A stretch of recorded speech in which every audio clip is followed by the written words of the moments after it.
বড় স্বপ্ন নিয়ে বাংলাদেশ দল গিয়েছে ভারতের উদ্দেশ্যে। এই ম্যাচ নিয়ে আমরা আলোচনা করতে চাই। আমাদের সাথে এই মুহূর্তে স্টুডিওতে আছেন ক্রীড়া বিশ্লেষক আনোয়ার ইকবাল মিতু। আনোয়ার ইকবাল মিতু, শুভ সকাল, স্বাগত একাত্তর খেলা যোগে। বাংলাদেশ দল দেশ ছাড়ছে ম্যাচ খেলতে।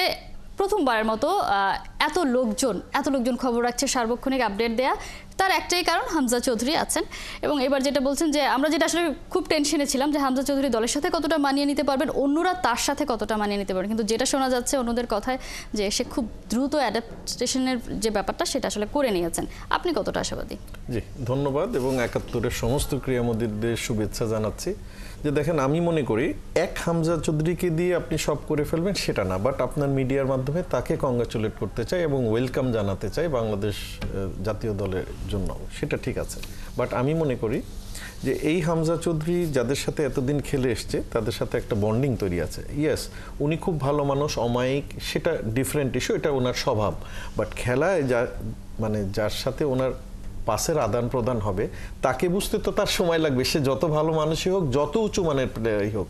যেমন আপনি দেখবেন যেসব টিমগুলো ওয়ান ম্যান শোতে খেলে, যেমন আগের কথা বলছেন, এখনকার না, যেমন মেসি, রোনাল্ডো, এরা যখন ক্লাবে খেলে ভুরি ভুরি গোল দেয়, কিন্তু যখন আবার ন্যাশনাল টিমে যায় তখন কিন্তু তাদের ছন্দপতন ঘটে ডিউ টু দিস ফ্যাক্টর।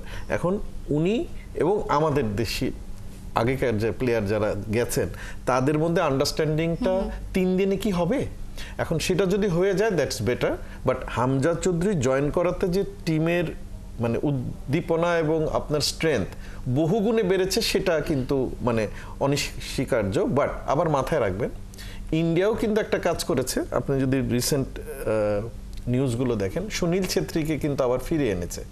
তো সুতরাং খেলা হবে জমজমাট। কে জিতবে না জিতবে সেটা পরের ইস্যু। বাট আমি মনে করি যেন বাংলাদেশ ভালো খেলে, এবং ভালো খেলার মানে এই না যে আমি একজন প্লেয়ার নিয়ে আসছি এখন সবকিছু সেই করে দিবে, আমরা এটা তো হবে না। আপনি ভারতের এক্সাম্পল দিয়েছিলেন, ছেত্রীকে ফিরিয়েছেন এবং গতকাল তারা মালদ্বীপের বিপক্ষে যে প্রস্তুতি ম্যাচ খেলেছে সেখানে ছেত্রী গোলও পেয়েছেন।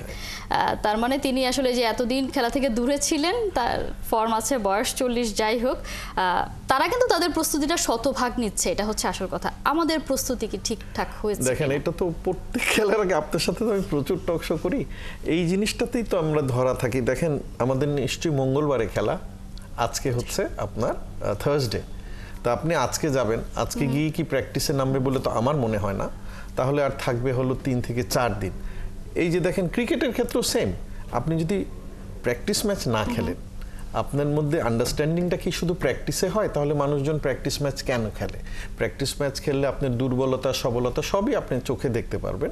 কারণ যেহেতু আমাদের একজন এইরকম মানের একজন প্লেয়ার আসছে, তার সাথে আমার টিমটা এই যে আরও তো 10 জন ওখানে খেলবে, তো সেই 10 জনের সাথে আন্ডারস্ট্যান্ডিংটা, হ্যাঁ উনি সবার সাথে হ্যান্ডশেক করেছে, বুকে জোরে ধরেছেন, উনি বাংলা ভাষায় কথা বলেন, উনি সব কিছু চালিয়েছেন, এটার মানে এই না যে ওনার সাথে অন্য 10 জনের প্লেয়ারের আপনার আন্ডারস্ট্যান্ডিং হয়ে গেছে, ইন টার্মস অফ গেমস।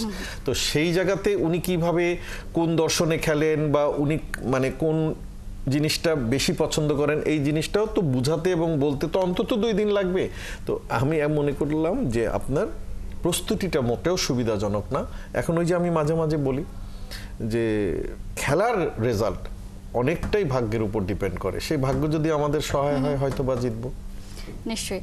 বাংলাদেশের ম্যানেজার, বাংলাদেশ ফুটবল দলের ম্যানেজার অবশ্য বলেছেন, প্রস্তুতি ম্যাচ না রাখার একটা কারণ বলেছেন যে প্রস্তুতি ম্যাচ খেললে খেলোয়াড়রা ইনজুরিতে পড়ার একটা চান্স থাকে, সেই কারণে তারা প্রস্তুতি ম্যাচ না খেলে নিজেদের মধ্যে প্রস্তুতিটা নিয়েছেন। এই বিষয়টা আসলে কতটা মানার মতো বা এটা আসলে কতটা? আসলে দেখেন, এই প্রথম আপনার মুখ থেকে এরকম একটা কথা শুনলাম, আমি ইনজুরির ভয়ে প্র্যাকটিস ম্যাচ খেলবো না, এটা আমার কাছে খুব অবাক মনে হলো। আমি এই প্রথম শুনলাম আর কি আমার এত বছরের লাইফে। তা আপনি তো নিজেদের মধ্যে প্র্যাকটিস করতে গিয়েও আপনার ইনজুরিতে পড়ে যেতে পারেন, পা মচকেও পড়ে যেতে পারেন, রাস্তায় নামলে আপনি হোন্ডার সাথে বাড়ি খেতে পারেন, তাই বলে কি রাস্তায় নামবো না? তো এই জিনিসটা একদম ভুল বলেছেন উনি।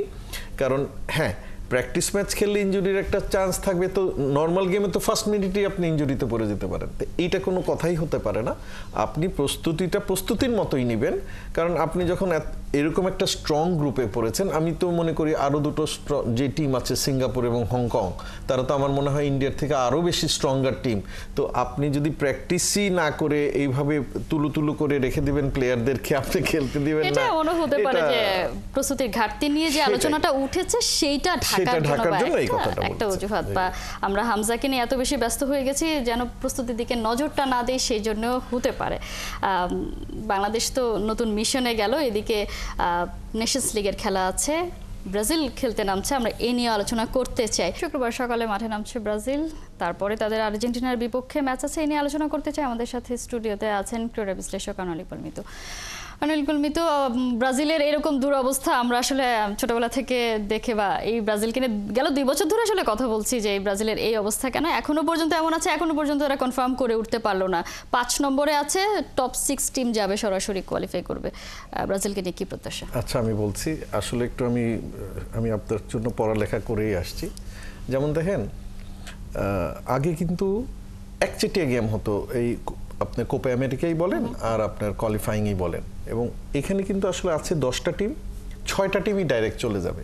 আমি আপনাকে বলে দিচ্ছি, ইভেন আর্জেন্টিনা 25 পয়েন্ট মোটামুটি সেফ, কিন্তু তারা কিন্তু 3টা গেম হেরেছে। ব্রাজিল কিন্তু হেরেছে 4 গেম, খেয়াল করেন, একটা গেম কিন্তু বেশি হেরেছে এমন কিছু না, বাট জয়ের সংখ্যাটা আর্জেন্টিনার 8, ব্রাজিলের 4, এইখানে হচ্ছে ডিফারেন্স। প্লাস আপনি যদি সেকেন্ড টিমটা ধরেন, উরুগুয়ে 20 পয়েন্ট, তারপরেই আছে ইকুয়েডর 19 পয়েন্ট, 19 পয়েন্টে আছে 2টা, এবং ব্রাজিল আছে কিন্তু 17 পয়েন্টে, এবং ঠিক আজকে যাদের সাথে কালকে খেলা 18 পয়েন্ট নিয়ে কলম্বিয়া আছে।